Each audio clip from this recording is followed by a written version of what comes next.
O senador Eduardo Girão comemorou pelas redes sociais o resultado da péssima repercussão da criação por Lula, por decreto, de uma Procuradoria Nacional da União de Defesa da Democracia, órgão destinado à perseguição e repressão de críticos, após a AGU divulgar uma nota à imprensa em que afirma que ainda está em tratativas internas para a estruturação da Procuradoria e que a regulamentação do órgão será submetida à consulta pública.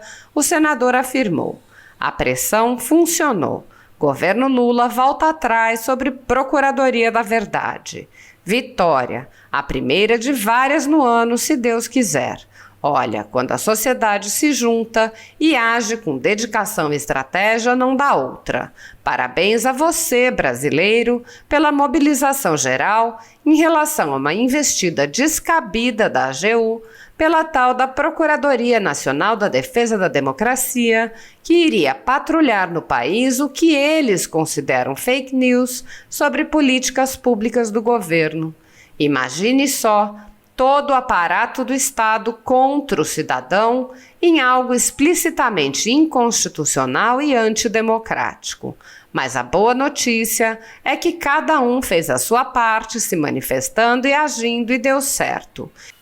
Inclusive parlamentares da Câmara e Senado, nós inclusive entramos com PDL, projeto de decreto legislativo, para assustar essa medida que representava uma intimidação à liberdade de expressão em nossa nação, traduzindo em miúdos, censura à vista. Com o recuo, agora a regulamentação deverá ser submetida à consulta pública para permitir que diferentes setores da sociedade, incluindo especialistas e representantes de outros órgãos e instituições imbuídos da defesa da democracia, como a própria imprensa profissional, possam opinar e sugerir aprimoramentos. Juntos somos mais fortes. Que a verdade e a justiça triunfem no Brasil. Deus no controle de tudo, paz e bem. Ao protocolar o PDL, Girão havia anunciado: acabo de entrar com medida no Senado contra patrulhamento para censura do novo governo.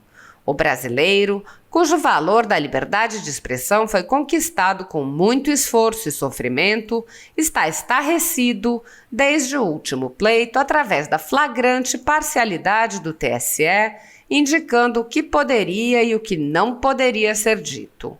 Além de continuarmos convivendo com as arbitrariedades do inquérito das fake news conduzido pelo STF, agora o governo do L decide criar, por decreto, 2 novas estruturas no âmbito da AGU e da SECOM, com o objetivo de assessorar a União na identificação de fatos e informações supostamente falsas.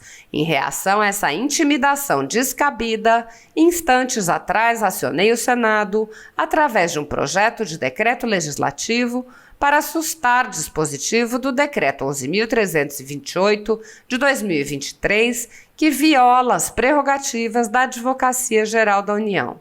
Sim, porque mesmo esse governo, dizendo ter o propósito de identificar a desinformação, vai, na verdade, propiciar o aparelhamento de órgãos de Estado para promover a censura e a perseguição daqueles que pensam diferente e que pacífica e democraticamente fazem oposição ao governo do PT e à ditadura promovida por alguns ministros nos nossos tribunais superiores a partir de uma indiferença culposa e irresponsável da Casa Revisora da República. Os decretos de Lula tratam de uma clara violação de ditames constitucionais, bem como de outros diplomas internacionais que tratam sobre direitos fundamentais da pessoa humana.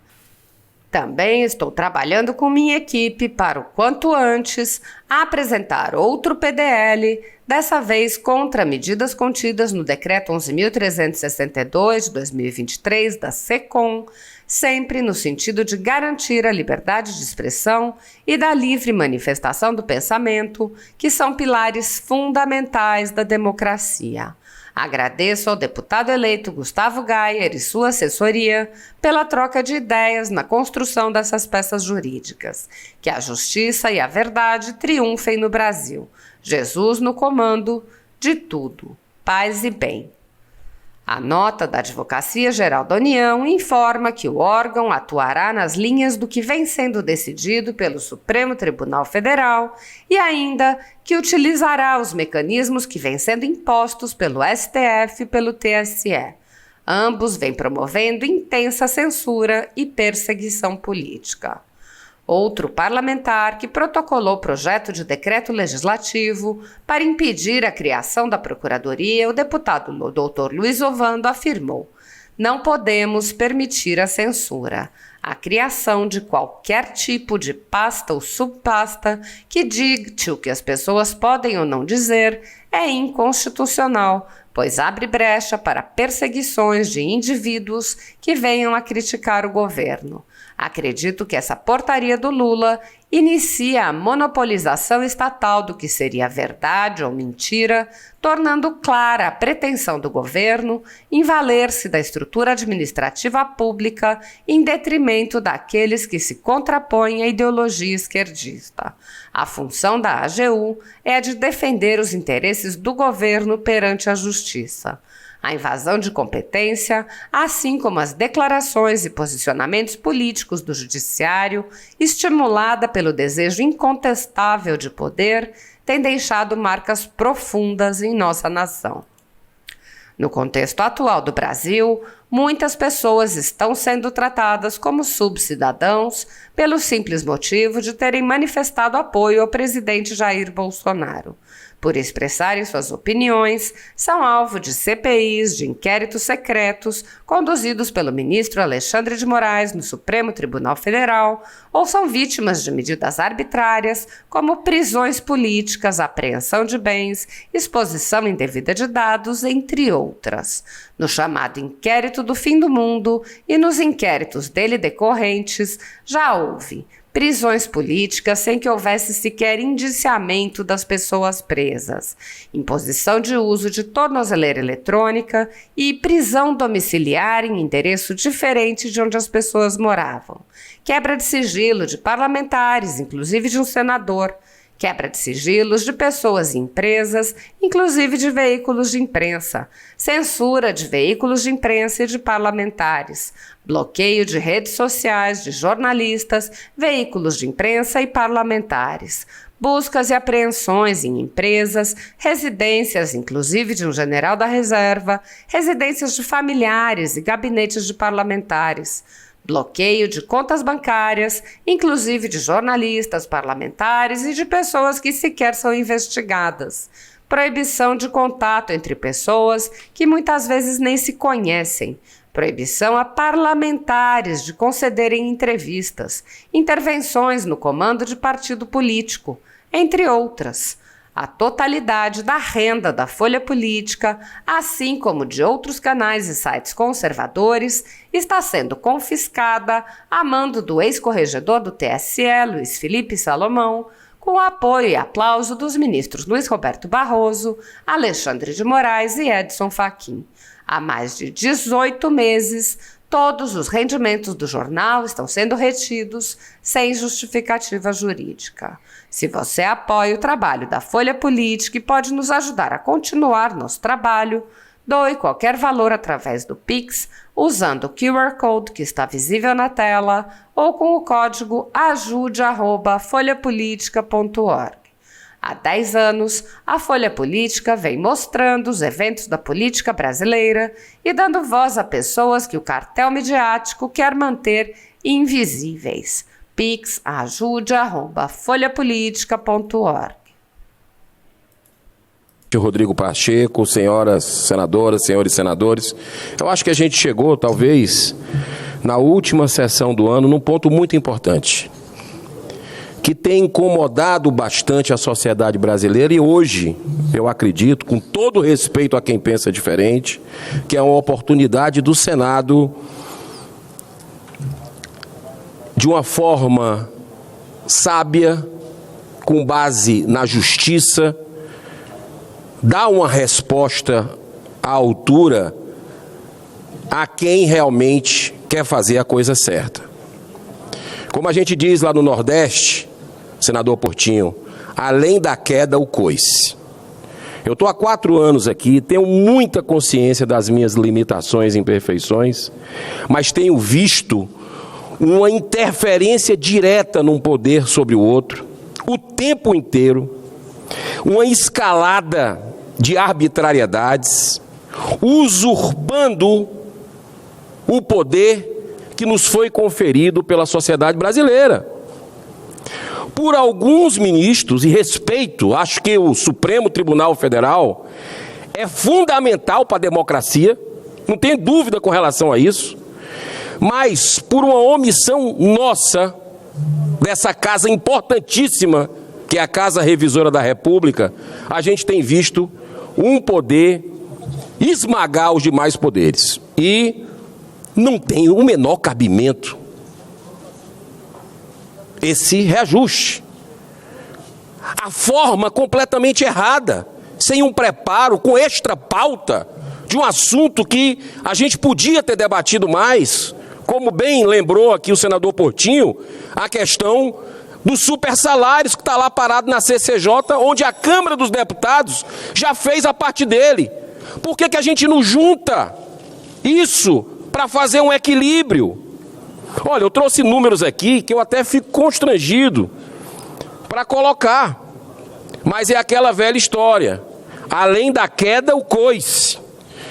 Esse salário atual, que já é um salário espetacular dos ministros do Supremo Tribunal Federal em relação à grande média da população brasileira, que está aí na miséria,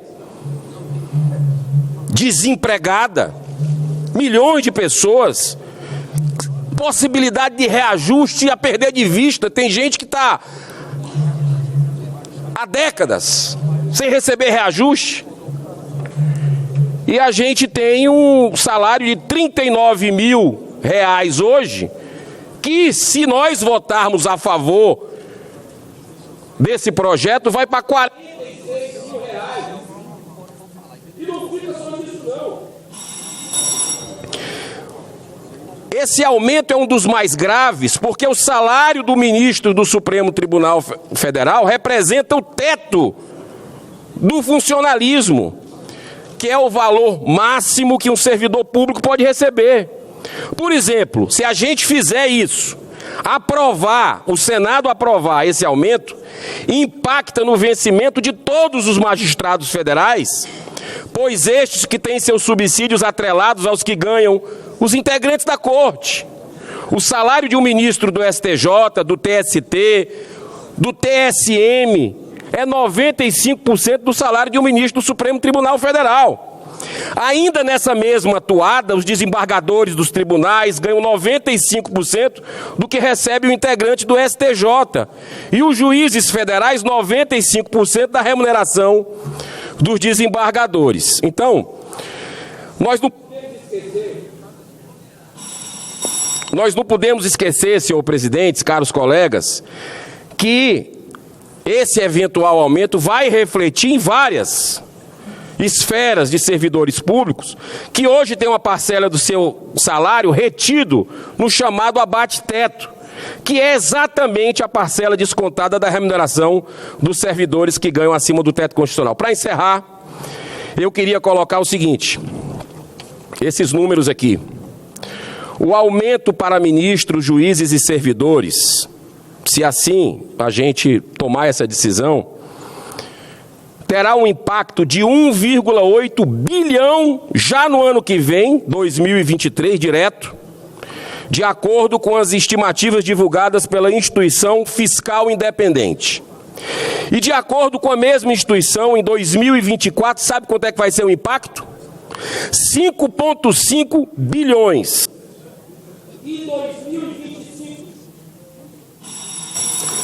E 2025 em diante haverá uma fatura anual de 6,3 bilhões de reais. Ou seja, num curto espaço de tempo aí, 3, 4 anos, são dezenas de bilhões de reais que essa nossa decisão vai impactar na vida, na saúde financeira do país.